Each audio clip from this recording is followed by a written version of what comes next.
Detective Ray Wilson sat in his patrol car, tapping his fingers against the steering wheel as rain pelted the windshield. The night shift in this part of town was usually quiet, but something felt off tonight. He'd been on the force for 15 years, and his instincts rarely led him astray. The downtown streets were nearly empty, with only a few people hurrying along under umbrellas or rushing to their cars. His radio crackled. All units in the vicinity of Pine and 4th, be on the lookout for a male suspect approximately 6 feet tall, dark jacket, possibly armed. Suspected connection to the pharmacy break-in last week. Ray straightened up and acknowledged the call. This could be the action he needed to break the monotony. He'd been passed over for promotion twice now, and his lieutenant had made it clear that he needed to boost his arrest numbers. Ray had his own theories about why he kept getting overlooked, but he kept those thoughts to himself. As he turned onto 4th Street, he noticed a man walking briskly away from the direction of Pine. Dark jacket, tall build, it matched the description. Ray slowed his cruiser and observed the man for a moment. The stranger walked with purpose, checking his watch, seemingly unaffected by the rain. Something about his confidence made Ray suspicious. He pulled his car to the curb and stepped out into the downpour. "Excuse me, sir," he called out. "Could I have a word?" The man turned, his face partially shadowed under a baseball cap. "Is there a problem, officer? Just need to ask you a few questions. Would you mind showing me some identification?" Ray's hand instinctively rested near his holster, a habit he'd developed over years on the beat. "May I ask why?" The man's voice was calm, measured, with a slight accent Ray couldn't quite place. "Just routine. We've had some trouble in the area." Ray took a step closer. "Your ID, please." The stranger reached slowly into his pocket and produced a wallet. "My name is Alejandro Vega. I'm just heading back to my hotel." Ray took the ID and examined it under his flashlight. The rain made it difficult to see clearly, but something about it looked off. Maybe it was the way the man remained perfectly composed, or maybe it was the out-of-state license that Ray wasn't familiar with. Either way, his suspicion deepened. "What brings you to our city, Mr. Vega?" "Business. I'm here for a conference." Alejandro stood perfectly still, rainwater running down his face. "Which conference would that be?" Ray handed back the ID but maintained his questioning stance. "Technology and security. At the convention center." Alejandro pointed vaguely in the direction of downtown. "Started yesterday, ends tomorrow." Ray nodded slowly. The convention center had been busy with some event, that much was true. But something didn't add up. The man was too calm, too controlled for someone being stopped randomly on a rainy night. "Would you mind if I check your bag, sir?" A flicker of something crossed Alejandro's face. Annoyance, perhaps, or concern. "Actually, I would mind. Do you have probable cause, detective?" Ray noted that Alejandro had called him detective, even though he hadn't introduced himself as such. His police instincts kicked into overdrive. "Sir, I'm going to need you to place your bag on the ground and step back." "I don't think that's necessary," Alejandro replied, his voice still even. "I've shown you my identification. I've answered your questions. Am I being detained?" The rain was coming down harder now, and Ray felt his patience wearing thin. This man was pushing back in a way that ordinary citizens rarely did. It fueled his suspicion. "Yes, sir, you are. Please turn around and place your hands against the wall." For a moment, Ray thought Alejandro might refuse, might try to walk away. Instead, the man sighed deeply and complied, placing his hands against the brick wall of the nearby building. "This is unnecessary," Alejandro said as Ray patted him down, "and potentially problematic for you." Ray found nothing in the initial pat-down and moved to the bag. Inside were clothes, toiletries, a laptop, and a folder of documents. He flipped through the papers, most of which appeared to be technical specifications for something called Project Horizon. "Care to explain these?" Ray held up the folder, protecting it from the rain with his body. "Those are confidential documents for my work. I'd appreciate if you'd put them back." There was an edge to Alejandro's voice now. "What kind of work requires confidential documents?" Ray pressed, his suspicion growing by the minute. He'd seen enough suspicious characters in his career to know when someone was hiding something, the kind that isn't, discussed on street corners in the rain. Alejandro turned to face Ray. "I think we should continue this conversation at your station, with my lawyer present." The mention of a lawyer immediately raised Ray's hackles. In his experience, only guilty people asked for lawyers right away. "Sir, turn back around." I'm not finished. At the bottom of the bag, Ray found what he was looking for, a small case locked about the size of a paperback book. What's in here? That's government property, Alejandro said firmly. You need clearance to open it. That was all Ray needed to hear. Government property, locked case, mysterious documents. It all pointed to something illegal. Drug couriers often claim to be working for the government when caught. Sir, I'm placing you under arrest on suspicion of possession of controlled substances. You're making a serious mistake, Alejandro warned as Ray handcuffed him. One phone call, that's all it will take. Everyone gets their phone call, Ray replied, leading Alejandro to the patrol car. The rain had soaked them both completely by now, but Ray felt the satisfaction of making what could be a significant arrest. Back at the station, Ray processed Alejandro's paperwork with a sense of accomplishment. His fellow officers gave him approving nods. It wasn't every day someone brought in a possible big fish. The locked case had been sent to be opened by the department's technician. Captain Rivera approached Ray's desk, coffee in hand. Wilson, what's this I hear about you bringing in a drug courier? Found him near the pharmacy break-in area, Ray explained. Acting suspicious, carrying confidential documents and a locked case. Claims to be here for a conference, but something doesn't add up. Rivera took a sip of his coffee. Did you run his ID through the system? It's processing now, Ray replied, gesturing to his computer screen. Should have results any minute. The computer pinged and Ray turned to read the results. His confident smile slowly faded. What is it? Rivera asked, leaning over to see the screen. His ID. It's flagged, Ray said, his voice dropping.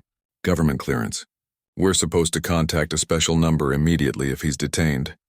Rivera's face hardened. And you arrested him without checking this first? The system was backed up, Ray defended himself. And he was acting suspicious, carrying classified documents. Make the call, Rivera ordered, pointing to the phone. Now. Ray dialed the number on the screen with a growing sense of unease. The voice that answered was clipped, professional, and definitely unhappy. This is Central Intelligence. We understand you're holding one of our operatives. Ray's stomach dropped. Yes, sir. There's been a misunderstanding. Put your commanding officer on the phone. Ray handed the phone to Rivera, who listened intently, his expression growing darker by the second. When he hung up, he fixed Ray with a look that could have frozen the sun. Wilson, you've really stepped in at this time, Rivera said quietly. Vega is a CIA field operative working on a critical operation. They're sending someone to collect him and his belongings immediately. How was I supposed to know? Ray protested. By following proper procedure, Rivera snapped. By checking his ID thoroughly before making an arrest. By listening when he tried to tell you. He ran a hand through his graying hair. This isn't just a mistake, Wilson. This could have compromised national security.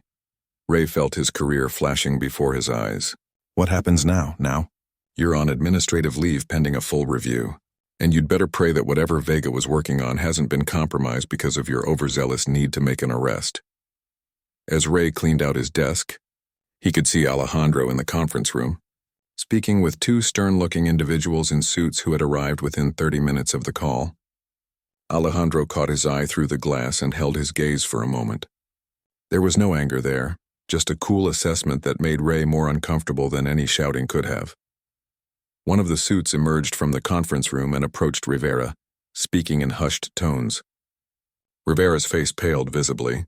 What Ray didn't know, as he walked out of the station with his personal belongings in a cardboard box, was that his impulsive arrest had set in motion a chain of events that would reach far beyond his small-town police department. Somewhere in the city, an operation years in the planning was now in jeopardy, and powerful people were making phone calls that would change lives forever, including the life of one prominent political commentator who had unknowingly become entangled in a web of intelligence operations, counterterrorism, and international intrigue. The rain had stopped, but the real storm was just beginning. 3 days had passed since Ray Wilson's career-ending mistake. He sat in his small apartment, television blaring news he wasn't really watching, a half-empty bottle of whiskey on the coffee table. His phone had been silent except for one call from the police union representative, who didn't sound optimistic about his chances of keeping his badge. The knock on his door startled him. Ray wasn't expecting visitors, and his friends on the force seemed to have forgotten his existence since the incident. He considered ignoring it, but the knocking persisted. "Coming," he grumbled, pulling himself up from the couch. When he opened the door, he found himself face to face with Alejandro Vega. "Officer Wilson," Alejandro said with a nod. He was dressed in casual clothes now, jeans and a dark blue button-down shirt, a far cry from the rain-soaked figure Ray had arrested. "Not an officer anymore." "Thanks to you," Ray replied, but stepped aside to let him in. "What do you want?" "Come to rub it in." Alejandro entered the apartment, taking in the mess with a quick glance. "No, I came because we need to talk." "About what?" Ray closed the door and returned to his spot on the couch, not offering his visitor a seat. Alejandro took a chair across from him anyway. "About what happened after you arrested me." "Look, I know I screwed up," Ray admitted, the alcohol making him loose-tongued. "But in my defense, you were acting suspicious." "I was trying not to blow my cover," Alejandro said evenly. "But that's not why I'm here." He leaned forward.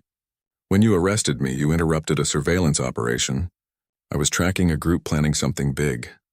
Your interruption forced us to move too quickly and we lost them." Ray felt a fresh wave of guilt wash over him. "So what, you want an apology?" "Fine, I'm sorry I messed up your spy games." "I'm not here for an apology. I'm here because we have a problem." Alejandro's expression was deadly serious. "The target we were following has disappeared, but not before sending a message to his contacts. A message about an assassination." That got Ray's attention. He sat up straighter. "What are you talking about?" "The group I was tracking is planning to assassinate a political commentator. A man named Tyler Carson." Ray recognized the name immediately.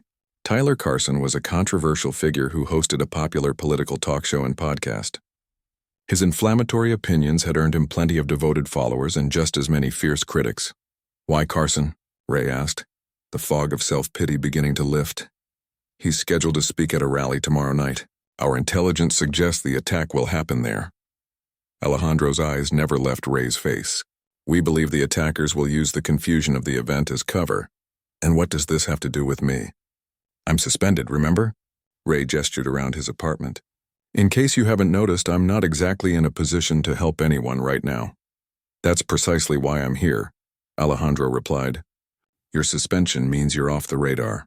The people we're tracking have connections inside law enforcement. We don't know who we can trust." Ray laughed bitterly. "So you trust the cop who wrongfully arrested you?" "That makes a lot of sense. I trust that you made a mistake based on instinct, not corruption." Alejandro stood up and walked to the window, peering through the blinds at the street below. "And I know you want to make it right." Ray was silent for a long moment. "What exactly are you asking me to do?" "Help me stop them." Alejandro turned back to face him. "You know this city better than I do. You know the people, the hiding places, the procedures. I need that knowledge. And what do I get out of it?" Ray asked, though he already knew he would help. Despite his flaws, he had become a cop to protect people. "A chance to do the right thing," Alejandro said simply. "Maybe save a life. And who knows? If we succeed, perhaps it won't be the end of your career after all." Ray stood up, walked to the kitchen, and poured his remaining whiskey down the drain. "When do we start?" "Now." Alejandro pulled out his phone and showed Ray a photo. "This is Vincent Lopez, the man we believe is coordinating the attack. He was spotted 2 hours ago at a motel on the edge of town." Ray studied the photo of a hard-faced man with a close-cropped beard. "I know the area. Not the kind of place people ask questions. Exactly why he chose it." Alejandro pocketed his phone. "We need to find him before he connects with the rest of his team." Within 30 minutes, they were in an unmarked car heading toward the city limits. Ray had changed into jeans and a plain black t-shirt, with a baseball cap pulled low over his eyes. He felt strangely energized, the cloud of depression that had hung over him since his suspension, temporarily lifted by a sense of purpose. "So what's the plan?" Ray asked as they drove. "We can't just walk up to his door and knock." "First, we confirm he's there," Alejandro replied, eyes on the road. "Then we monitor and wait for him to lead us to the others. And if he doesn't leave the motel, then we adapt." Alejandro glanced at him. "That's how these operations work. Nothing ever goes exactly to plan." Ray nodded, thinking how different this was from his usual police work. "You said these people have connections in law enforcement. How deep does it go?" "We don't know for certain," Alejandro admitted. "That's why we're keeping this operation small. Just you and me plus my handler for backup if needed."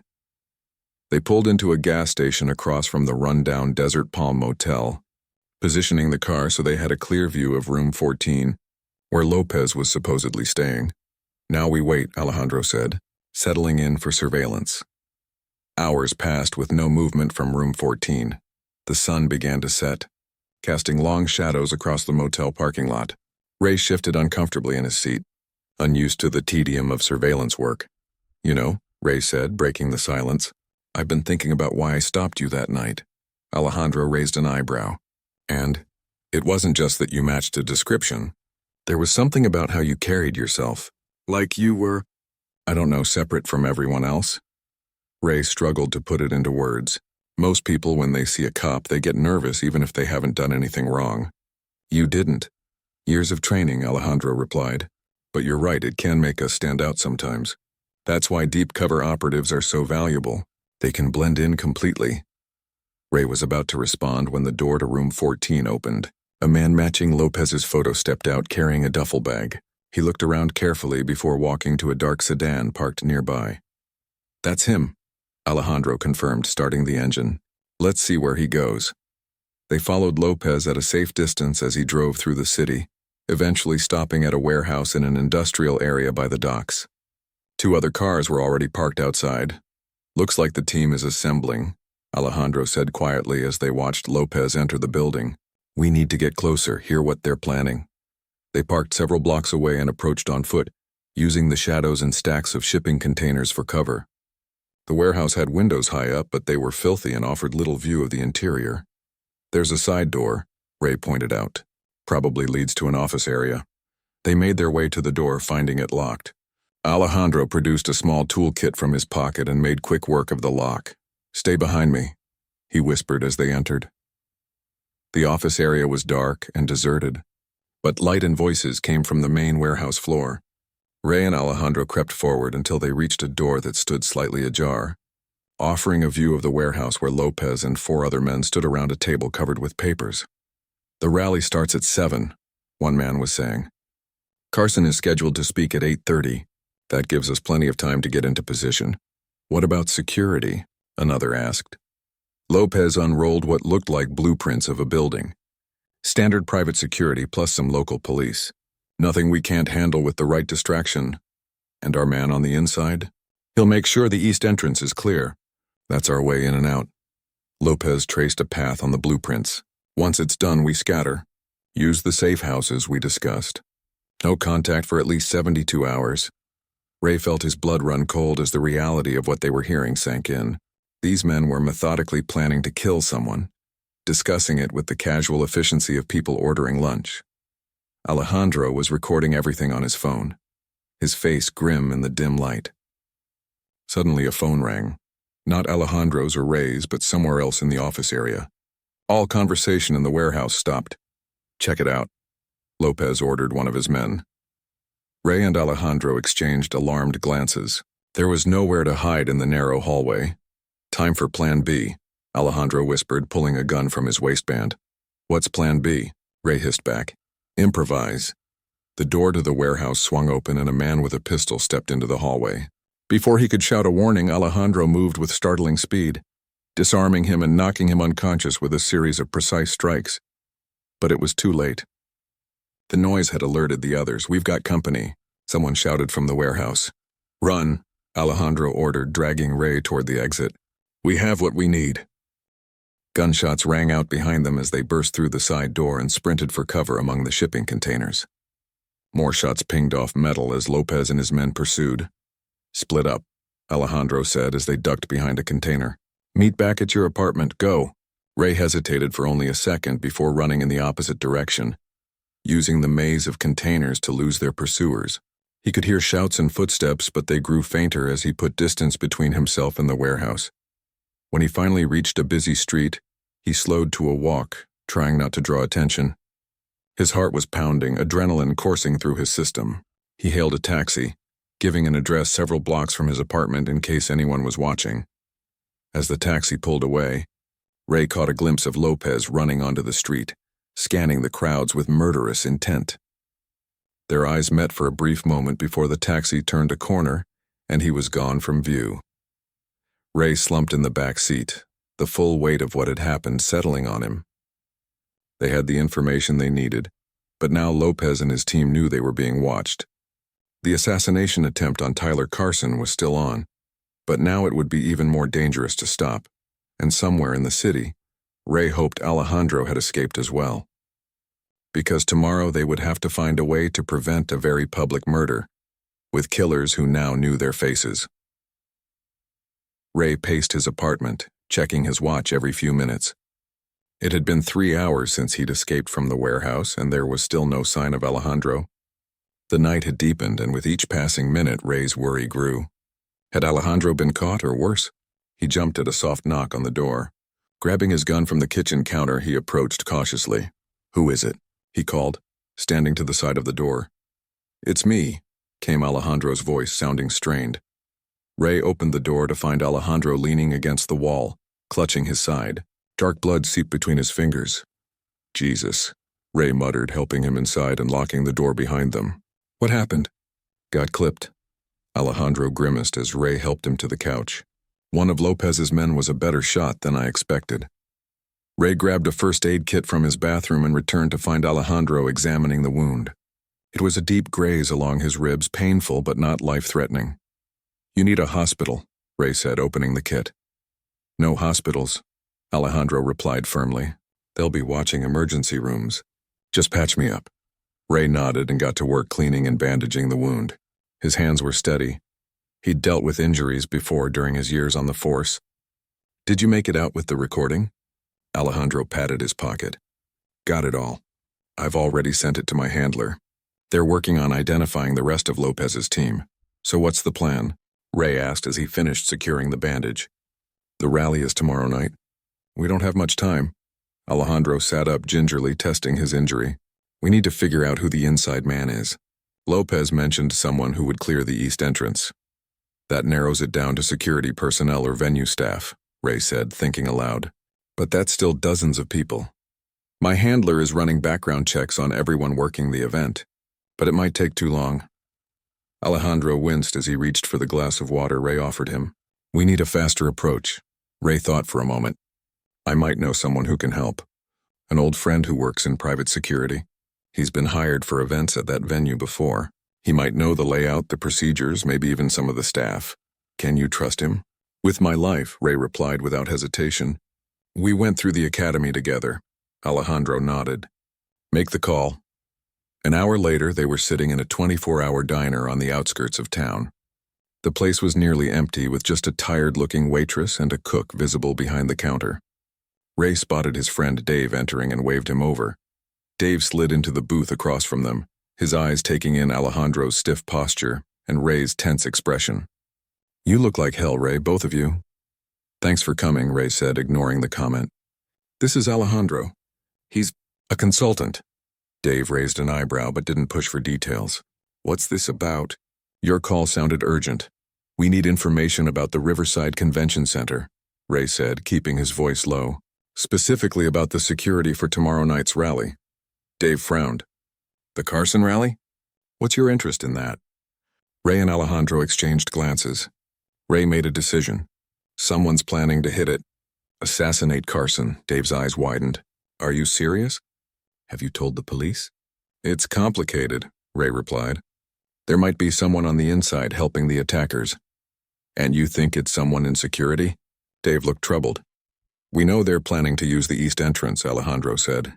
"They mentioned having someone clear it for them." Dave tapped his fingers on the table, thinking. "The east entrance is staff only. It leads to the backstage area and the loading docks. Security there is usually lighter, just 1 or 2 guards checking IDs." "Do you know who's handling security for the event?"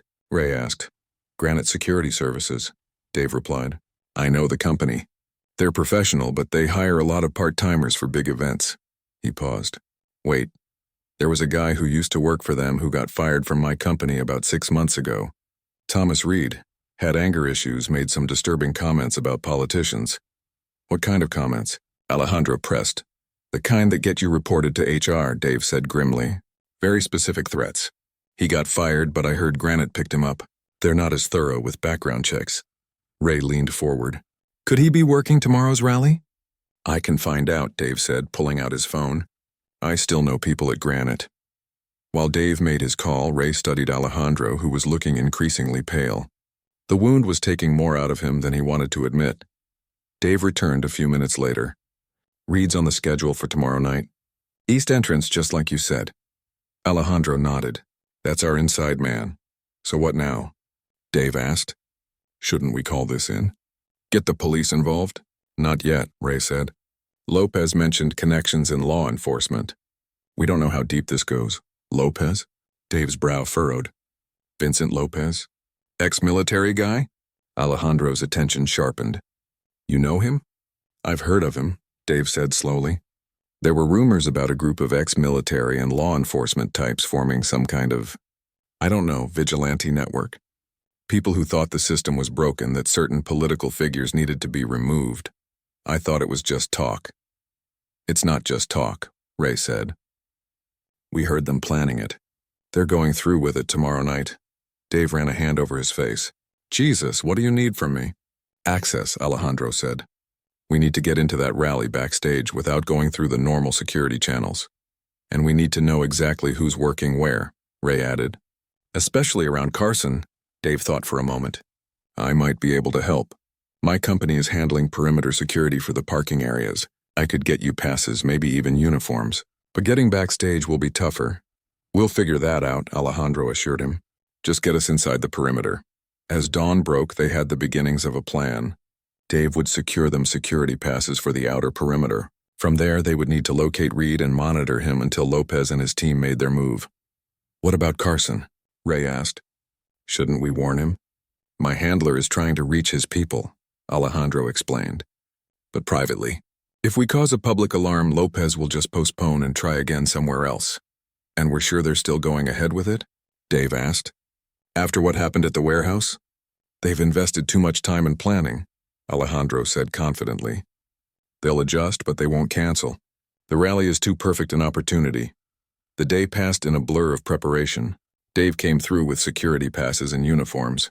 Alejandro's handler provided them with earpieces to stay in communication and photos of all the suspects they had identified.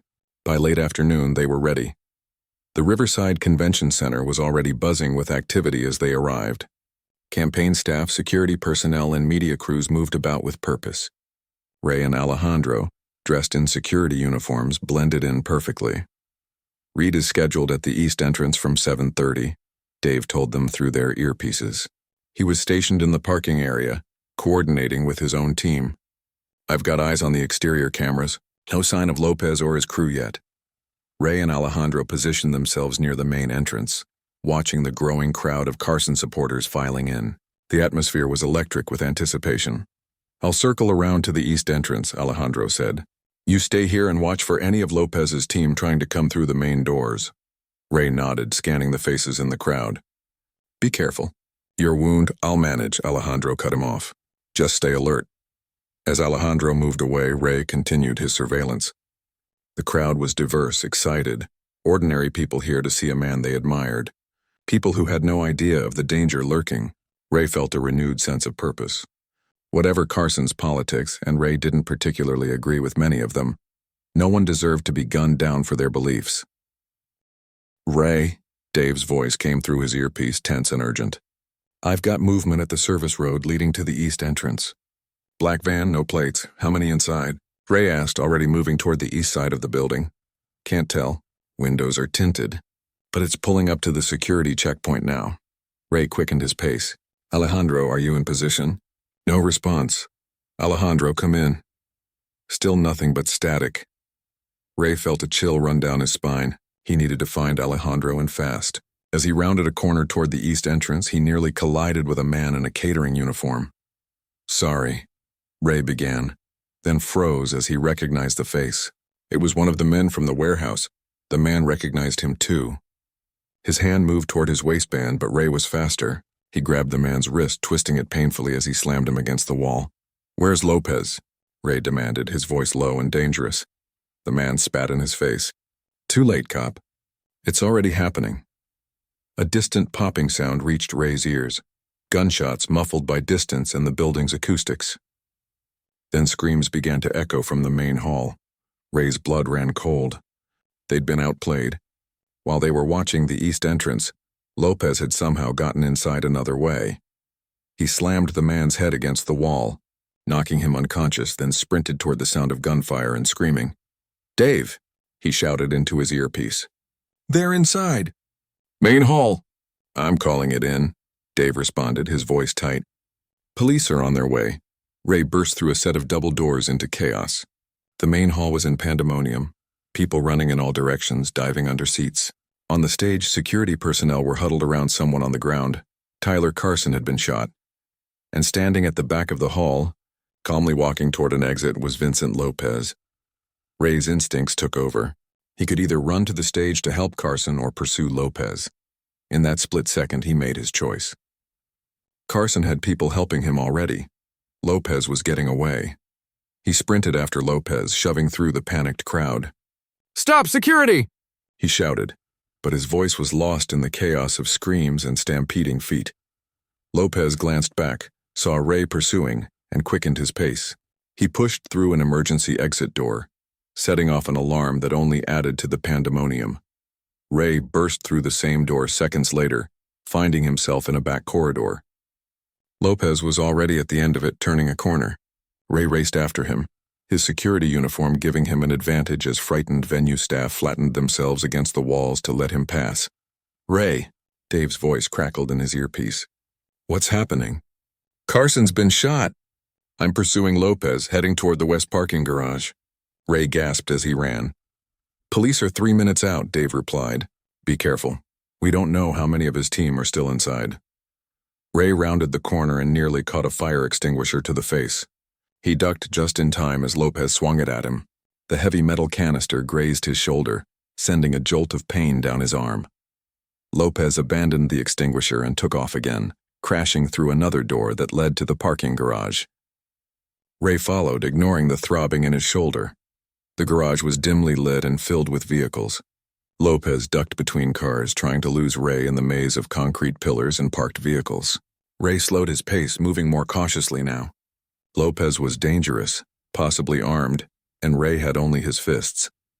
"I know who you are, Wilson." Lopez's voice echoed through the garage, making it impossible to pinpoint his location. "The cop who arrested Vega, the one who messed up our surveillance." Ray stayed silent, moving carefully between the cars, listening for any sound that would give away Lopez's position. "It didn't matter in the end," Lopez continued. "Carson still got what was coming to him. One less poison voice spreading lies. Is that how you justify murder?" Ray called out, trying to draw Lopez into revealing his position. "Killing someone for their opinions?" A harsh laugh bounced off the concrete walls. "This isn't about opinions. It's about treason. Carson and others like him, they're destroying this country from within." Ray spotted movement between two SUVs about 20 yards ahead. He crouched lower, using the vehicles for cover as he advanced. "And you appointed yourself judge, jury, and executioner?" Ray kept him talking. "That's not patriotism, Lopez. That's terrorism." "You don't understand," Lopez snarled, closer now. "You're just a pawn. Vega, the CIA, they don't care about this country. They serve masters you can't even imagine." Ray was close enough now to see Lopez's shadow moving between the cars. He was heading toward a black sedan parked near the exit ramp. "This isn't over," Lopez called out. "Carson was just the beginning. There are others on our list, people who need to be stopped." Ray saw his opportunity. As Lopez moved between two parked cars, Ray surged forward, tackling him from behind. They crashed to the concrete floor, Lopez grunting in pain as Ray drove a knee into his back. "It's over for you," Ray growled, trying to pin Lopez's arms. But Lopez was combat-trained and desperate. He bucked violently, dislodging Ray enough to roll over. His fist connected with Ray's jaw, sending him sprawling backward. Both men scrambled to their feet. Lopez reached under his jacket and pulled out a knife, its blade gleaming in the dim light. "I'm not going to prison," Lopez said, his voice deadly calm now. "Not for doing what needed to be done." Ray backed up, eyes fixed on the knife. "The whole building is surrounded by now. There's nowhere to go." Lopez lunged forward, slashing the knife in a wide arc. Ray jumped back, feeling the blade whisper past his stomach by inches. He retreated behind a car, putting metal between himself and the knife. "Where's Vega?" Lopez demanded, circling the vehicle. Is he dead yet? My men had orders to find him. A cold fear gripped Ray. He hadn't heard from Alejandro since they separated. What did you do? Lopez smiled, a cold, merciless expression. The same thing we do to all traitors. The same thing we did to Carson. Rage filled Ray. He grabbed a tire iron from the floor of the garage and stepped out to face Lopez. You're not walking away from this. Lopez lunged again, but this time Ray was ready. He deflected the knife with the tire iron and landed a solid punch to Lopez's ribs. Lopez staggered but recovered quickly, feinting with the knife before kicking Ray's knee. Ray's leg buckled and he fell to one knee. Lopez moved in for the kill, knife raised but froze at the sound of a gun being cocked. Drop it, came Alejandro's voice from behind a nearby pillar. He stepped into view holding a pistol trained on Lopez. Blood stained the side of his security uniform, his wound having reopened in the chaos, but his hand was steady. Lopez hesitated. Calculating his odds, I won't ask twice, Alejandro said, his voice calm but deadly serious, slowly. Lopez lowered the knife and let it clatter to the ground. Ray got to his feet, keeping the tire iron ready as he moved to retrieve the knife. You're late, he told Alejandro, relief evident in his voice. Got held up, Alejandro replied, not taking his eyes off Lopez. Reed had friends. Carson? Ray asked. Alive last I heard. Shoulder wound. He was lucky. Lopez's face twisted with anger. Luck won't save him next time. There won't be a next time, Alejandro said coldly. It's over, Lopez. Your network is being rolled up as we speak. My team found your safe houses, your weapons caches, your communication channels. Everyone connected to this is going down. The wail of police sirens grew louder, and flashing blue lights began to reflect off the garage walls. Hands on your head, Ray ordered Lopez, who complied with murderous hatred in his eyes. Minutes later, the garage was swarming with police. Lopez was handcuffed and placed in a squad car. Ray and Alejandro were separated for questioning, each giving their statement to stone-faced federal agents who had arrived with remarkable speed. Hours passed in a blur of debriefings and medical examinations. Ray's shoulder was bandaged, Alejandro's wound properly treated. They found themselves in an austere conference room at the federal building downtown, cups of lukewarm coffee in front of them.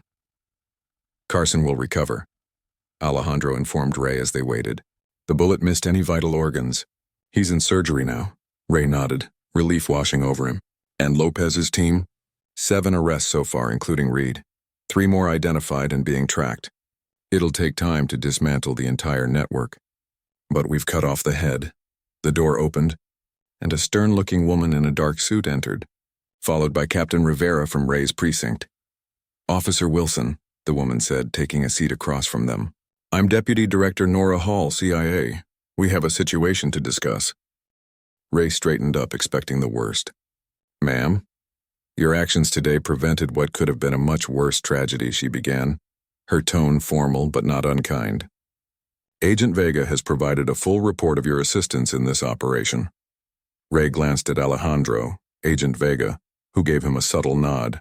However, Hall continued, we still have the matter of your unauthorized involvement in an active CIA operation, beginning with the arrest of Agent Vega. Captain Rivera cleared his throat. That's where I come in, Wilson. Your suspension is still in effect, pending a full review of both the initial incident and today's events. Ray's heart sank. Despite everything, he was still going to lose his badge. That said, Rivera added, surprising him, in light of your actions today, I'm recommending that suspension be lifted, with a formal reprimand in your file instead of termination. And the agency would like to formally acknowledge your assistance, Hall added. Off the record, of course. This operation doesn't officially exist. Ray looked between them, stunned. Thank you. Hall slid a folder across the table. There's something else.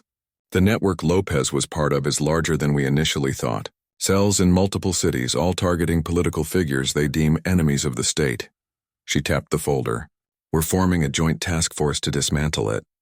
Agent Vega suggested you might be interested in a temporary assignment. Ray opened the folder to find transfer papers and a temporary federal credentials package with his name on it. You have good instincts, Wilson, Hall said. And more importantly, you did the right thing when it counted, regardless of the personal cost. That's the kind of person we need on this. Ray looked at Alejandro, who gave him a small smile. Partners? Alejandro asked. Before Ray could answer, the door burst open and a junior agent rushed in. "Ma'am, we have a situation. One of Lopez's associates was just spotted entering St. Mary's Hospital." "Where Carson is recovering," Alejandro said, already on his feet. "They're making another attempt," Ray realized, standing as well. Even with Lopez in custody, Hall was already barking orders into her phone as Rivera called for police backup. "What's your answer, Wilson?" Alejandro asked as they moved toward the door. "Are you in?" Ray thought of the hatred in Lopez's eyes, the fanaticism that drove him to attempt murder in the name of his twisted ideology. He thought of the innocent people at the rally, terrified by violence meant to silence political speech. "I'm in," he said, following Alejandro out the door. They had a job to finish, a network to dismantle, and perhaps for Ray a chance at redemption. What neither of them knew as they raced toward the hospital was that the web of conspiracy went much deeper than anyone suspected. Lopez was just one strand in a complex tapestry of hidden agendas and secret alliances that reached into the highest levels of power. And somewhere, watching the news of Carson's shooting with calculating eyes, the true architect of the conspiracy was already planning their next move. The hospital corridor was eerily quiet as Ray and Alejandro moved swiftly toward the secure wing where Tyler Carson was recovering. 6 uniformed officers had positioned themselves outside the wing's entrance, and 2 more guarded the door to Carson's private room. "Agent Vega, CIA." Alejandro flashed his credentials to the ranking officer. "We have intel suggesting an imminent threat to Mr. Carson." "We got the alert," the officer replied. "The hospital is on lockdown. No one gets in without proper clearance and escort." Ray scanned the corridor. "Who's already inside with Carson?" 2 private security personnel and 1 doctor, the officer said, checking his clipboard. "Dr. Howard Chen. Been with him since he came out of surgery an hour ago." Alejandro and Ray exchanged glances. "We need to see this doctor," Alejandro said urgently. The officer opened the security door and they hurried through. The wing was a maze of connected rooms and smaller corridors. A nurse directed them to Carson's room at the end of the hall. Outside the door stood 2 men in dark suits, Carson's private security. They stepped forward as Ray and Alejandro approached. "Federal agents," Alejandro said, displaying his credentials. "We need to check on Mr. Carson immediately." One of the guards frowned. "We weren't informed of additional federal protection." "That's because it's an emergency response," Ray replied, trying to look past them into the room. "Is Dr. Chen still in there?" "Yes, he's—" Alejandro didn't wait for the guard to finish. He pushed past him and threw open the door, Ray right behind him. The hospital room was spacious and private, with medical equipment beeping steadily.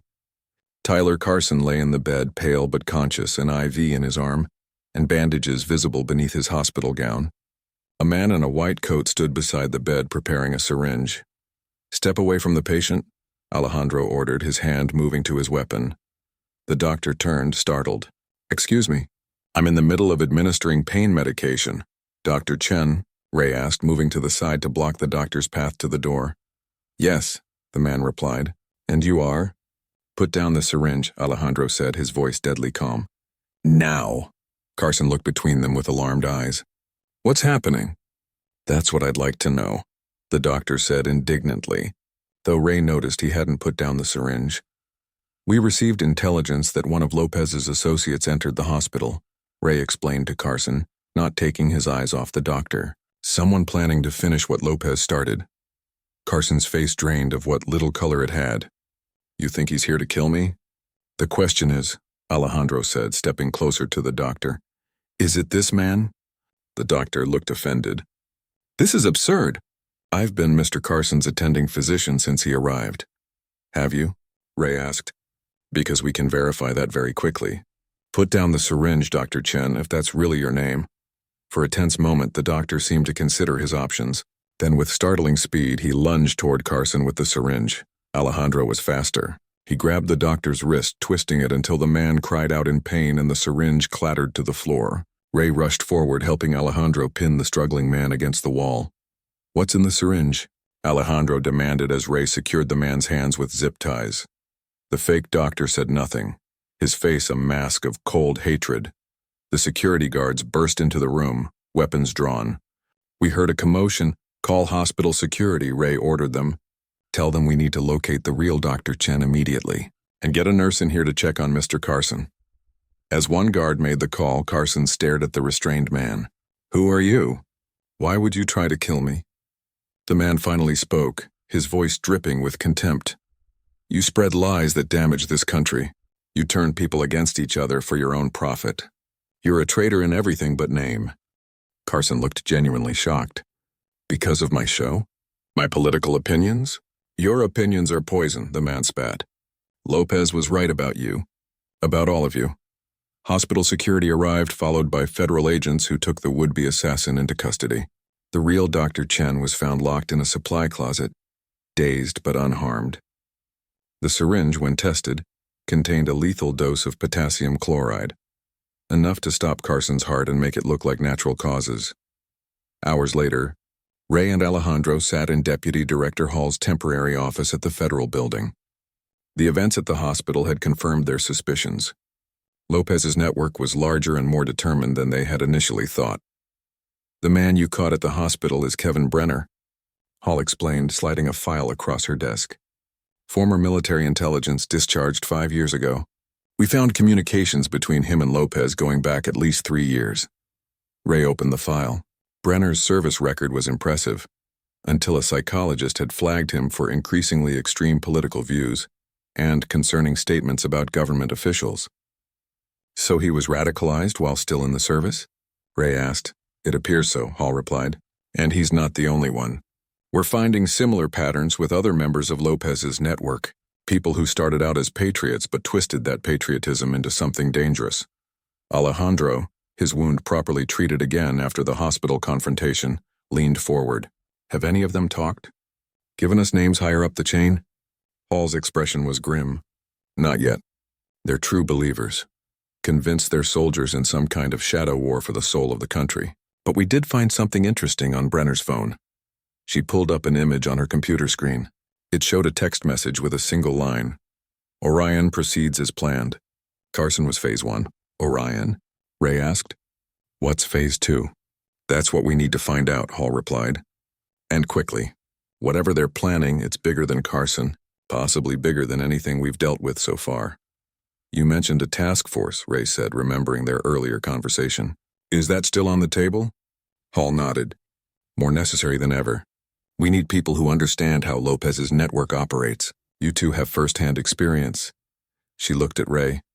Your captain has already approved your temporary assignment, if you're still interested.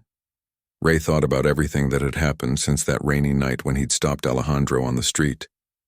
How a routine arrest had spiraled into a conspiracy that nearly cost lives and threatened to undermine the very foundations of democratic discourse. He thought about Lopez's cold certainty, the hatred in Brenner's eyes, people so convinced of their righteousness that they'd resort to murder. I'm in, he said firmly, whatever it takes to stop these people.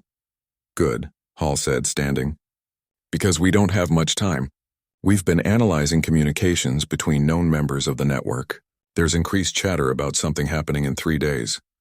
Alejandro frowned. What's significant about 3 days from now? The National Prayer Breakfast, Hall replied.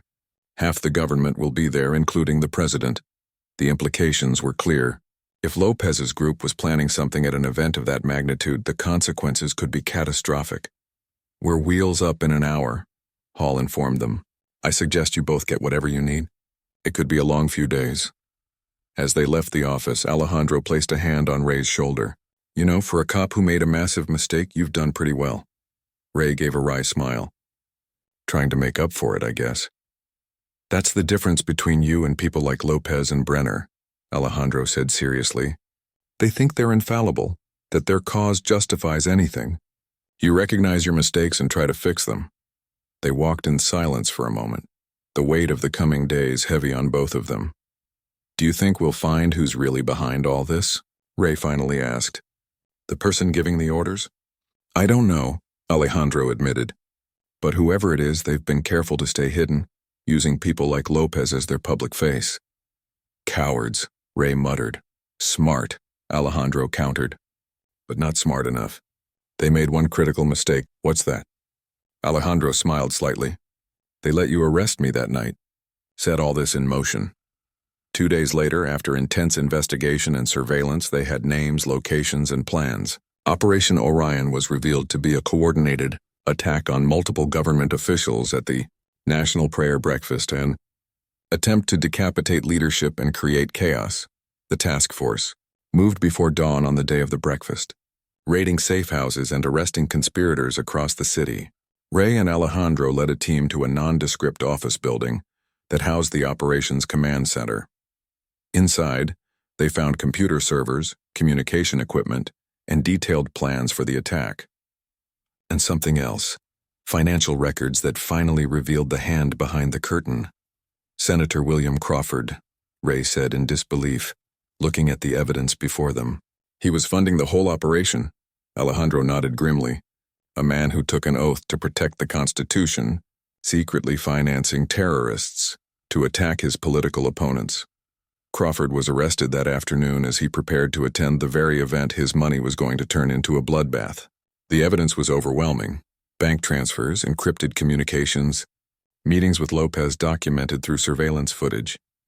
A week later, Ray stood in Captain Rivera's office, his temporary assignment with the federal task force completed. "What you did," Rivera said, handing Ray his badge and service weapon, "possibly saved dozens of lives, including Carson's, twice." Ray accepted the badge, feeling its familiar weight in his hand. "Thank you, sir." "Don't thank me yet," Rivera warned. "There's still a formal reprimand in your file for the Vega incident." "I can live with that," Ray replied. Outside the station, he found Alejandro waiting by a black SUV. "So, back to being Officer Wilson?" "For now," Ray said. "You heading back to whatever secret CIA operation you were on before I messed it up?" "Actually," Alejandro said with a slight smile, "I've been reassigned. Seems the agency thinks I work well with local law enforcement." "Is that so?" "Joint task force. Permanent this time. Tracking domestic extremism and preventing politically motivated violence." Alejandro opened the car door. "Could use a good cop who knows how to admit when he's wrong." Ray considered the offer for only a moment. "When do we start?" "We already have," Alejandro replied. "Get in." "We've got work to do." As they drove away, Ray looked back at the police station. His mistake had nearly cost lives, but it had also exposed a dangerous conspiracy and perhaps, in some way, made the country a little safer. Sometimes, he reflected, the worst mistakes lead to unexpected chances to make things right, and maybe that was all anyone could really ask for. The opportunity to fix what they'd broken, to stand up for what's right, even when the cost was high. The road ahead would be difficult, the enemies numerous and well hidden, but for the first time since that rainy night, Ray felt like he was exactly where he needed to be.